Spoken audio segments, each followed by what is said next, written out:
Hi folks, with Tacitus today at your Pushback channel, and thank you for joining this audio live stream. Please listen to this presentation as you would a radio broadcast.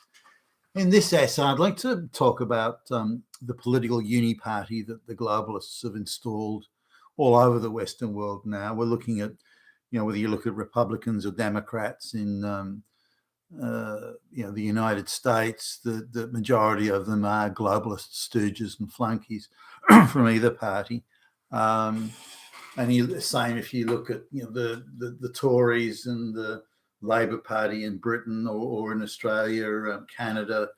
There are very few politicians that are not owned and controlled and installed, manufactured, created by the globalists to form the uni-party. Now, the quality of politicians, and I've been around for a while, so I met politicians sort of in my early 20s, that sort of thing. I was meeting politicians, and bear in mind I was quite a bit younger and more naive and maybe more easily impressed back then, but I was talking to politicians that appeared to actually believe something. I believe in improving the standard of living and the quality of life and all those things for the citizens of this country and of Australia at the time. So now some of them were not geniuses, but they were very committed to the idea of public service. They were voted into office by the people. They represented the people. They were accountable to the people, and that was pretty much a universal thing. Now, people that were in electoral districts that were very safe, they maybe had tickets on themselves because they were largely unaccountable, or to a point at least.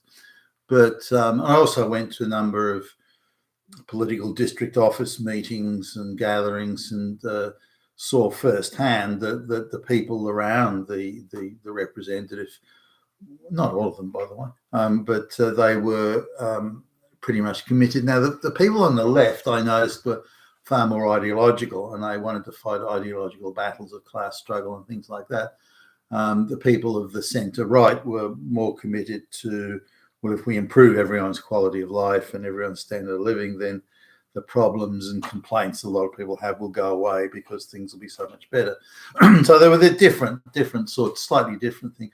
Now, in the sort of, the mid-80s, somewhere around there, I guess, if not even a bit earlier, the parties of the left and the right, the political divide, if you can like to call it the ideological divide, narrowed somewhat. So it was hard to tell the difference.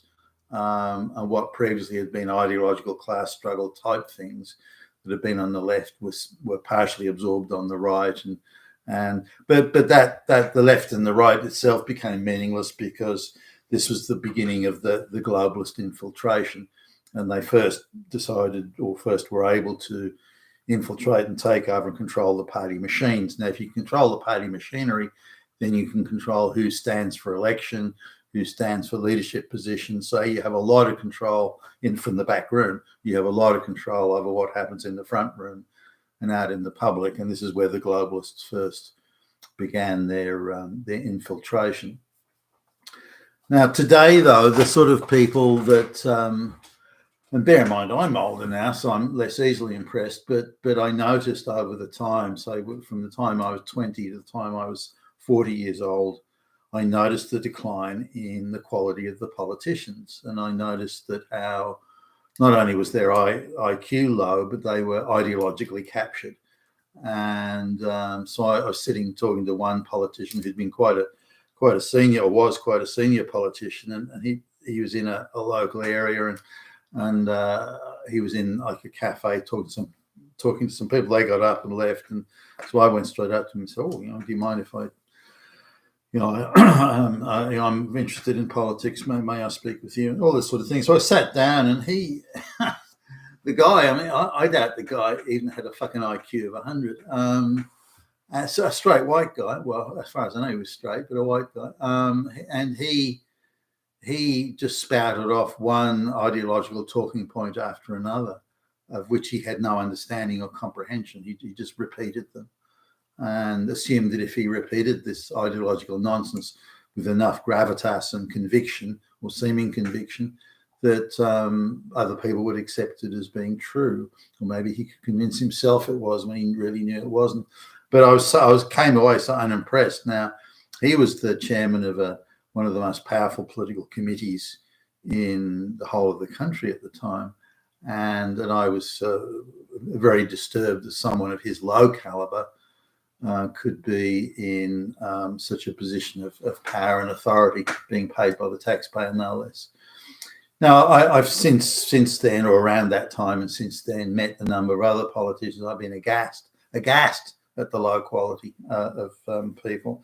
And as soon as you move away, you see it in the lower quality of straight white men. That quality's declined there as well, but nowhere near to the same extent that quality has declined by inclusion of minorities. And some of the minorities, it's diabolically bad. And yet there they are in Parliament or in the Congress. Now, one such example came out. There's been recently a federal election in Australia, and there was one, I saw it on the news. I didn't have the volume on, and I saw this young woman with sort of long hair all frizzed up, wearing these tight-fitting outfits. She's wearing tights and she's prancing around like she's a teenager. She's in her mid-30s, but she's like a teenager, and all very sort of silly and girly and sassy, and you wouldn't employ her to work. I mean, maybe you might employ her to be some marketing hostess at a trade expo or something. That would be the height of where somebody who talks like her and behaves like her, looks like her, dresses like her, that's about the pinnacle of where you'd put somebody like her. Nonetheless, much to my surprise, like a few days later, another news item was there, and she's actually a member of the federal parliament. And I thought, what? You've got to be kidding. I thought maybe she was just a staff or someone handing out brochures on how to vote or something. I had no idea that. So I did a little bit of looking and saw, well, who is this person? Now, this is a political masterclass of how these parasites are created by the machine and then installed in the parliament. Now, she comes from a district where her grandparents, I think it was, were a minority, they're migrants, and so they form a very influential minority in this particular electoral district. These people own, a lot of the property development companies.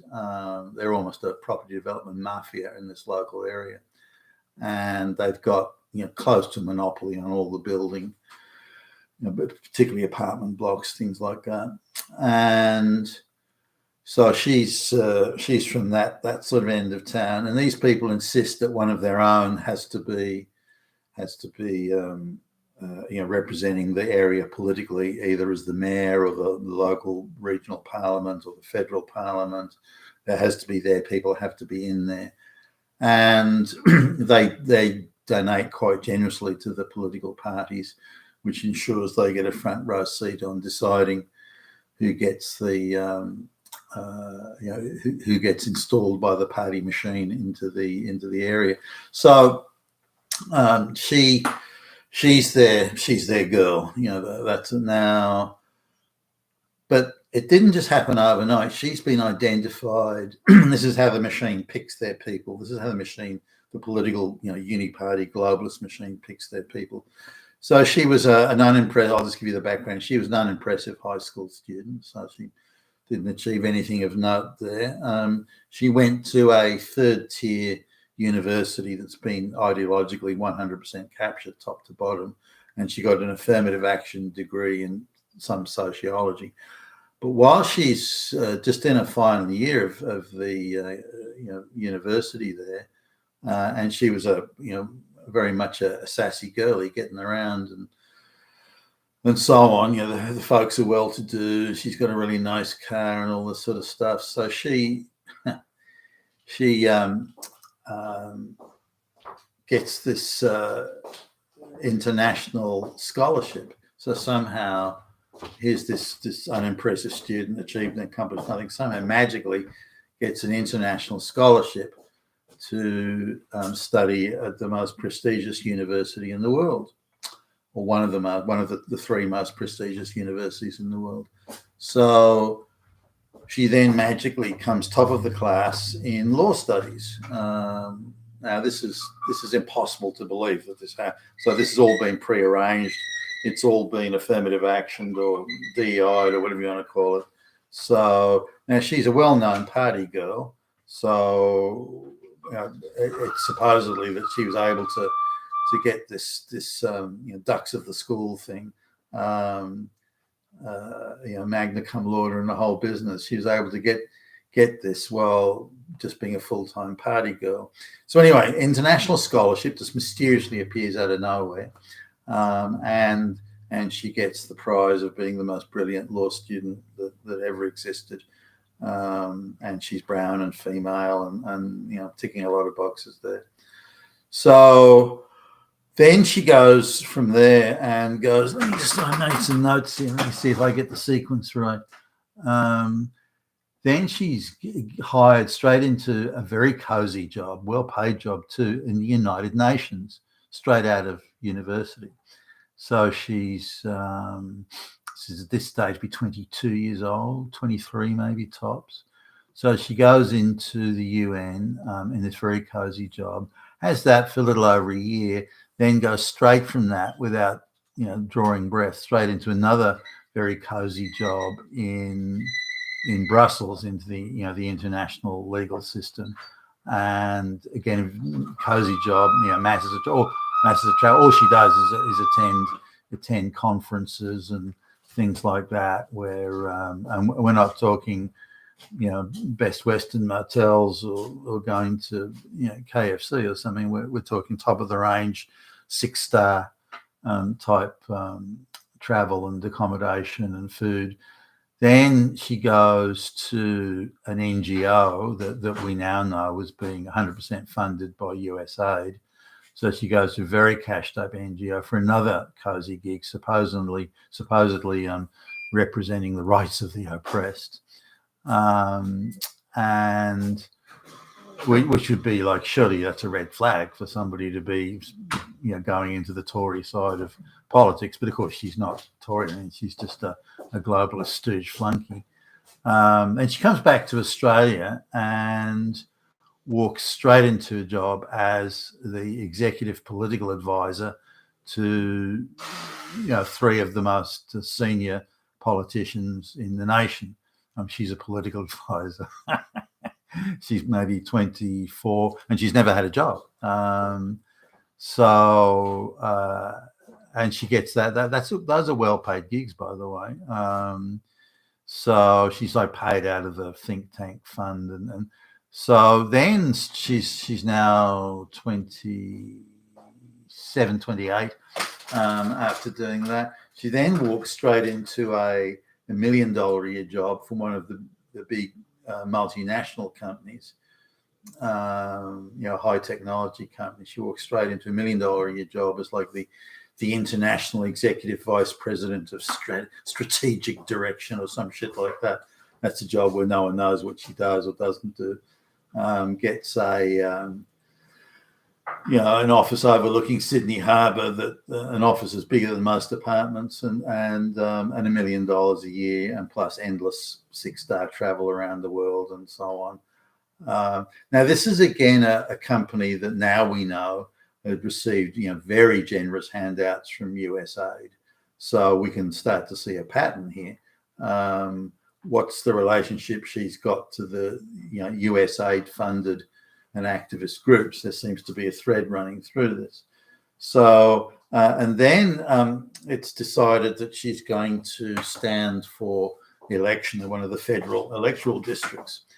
Now she's up against some heavyweight competition here. Not only local people, but also people who've got a very substantial political profile, and two of them who are quite obviously quite conservative in their political views, and quite experienced administrators and that sort of stuff. So people who you would say, well, they'd be good candidates for federal political office. but somehow miraculously, when the vote is called, she absolutely thrashes the other, far better qualified and suited candidate. This little girlie with, frizzed hair and little girlie speaking, like that, walks in with her tights on and that sort of stuff, and absolutely blitzes the opposition, the other candidates that are standing for that electoral district. And now, what does she stand for? What are her policies? What does she, believe? What's she going to take into the federal parliament? Well, no one actually knows, because she hasn't said. If you look at her background, you'd say, well, you're looking for international justice for brown and black people or something. I mean, what is it you actually do? How did you get that scholarship? Where did that come from? How was it you got that job at the NGO? Why was it you got, and so on?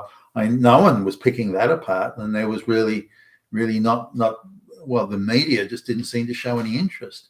If I'd been the editor of a newspaper, I'd have shown it, well, where did she come from? What's this all about? Because it looks, on the surface of it, looks very suspicious, and she looks like an installed, manufactured, created creature. Where does an ordinary student from a third-tier, ideologically captured university, how does someone like that actually win an international scholarship to go to the most prestigious university in the world? I mean, how's that happen exactly?